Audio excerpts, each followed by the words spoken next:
A transition period after the UK leaves the EU should not continue beyond December 31, 2020, Brussels says.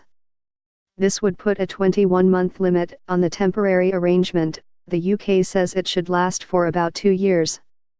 And some business groups have called for a much longer transition period once the UK leaves in March 2019. The terms of the transition period, which the UK calls an implementation phase, have yet to be negotiated between the two sides.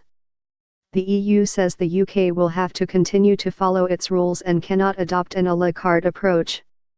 It has just published its guidelines for the next phase of Brexit negotiations.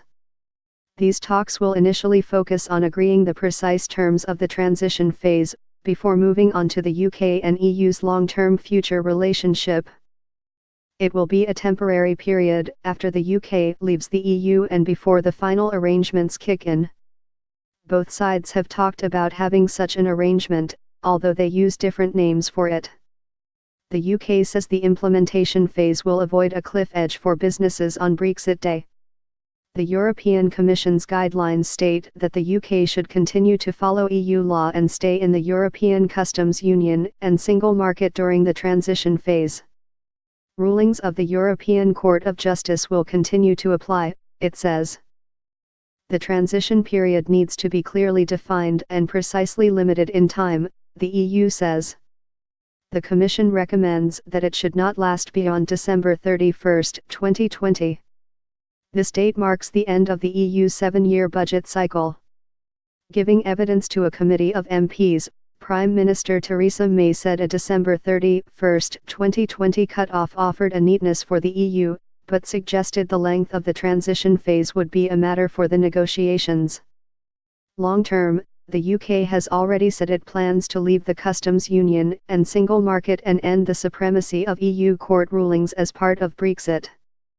Some Brexit-supporting Tory MPs have warned the UK could become a colony of the EU during the transition period if it continues to closely follow the same rules.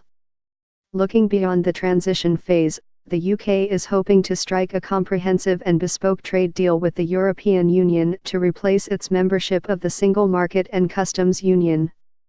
Talks on this have not started and the European Union says it will not have been fully agreed by the time the UK leaves in March 2019.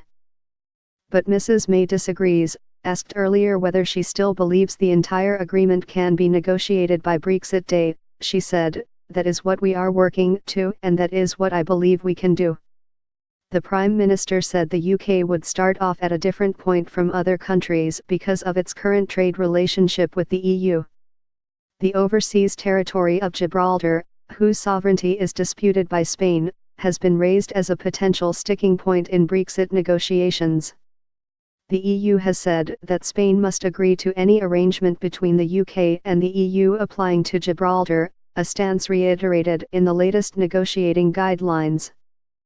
Asked whether he expected Spain to agree to the transitional arrangement covering Gibraltar, Mr. Barnier said decisions on the issue would be made for the 27, unanimously, by consensus.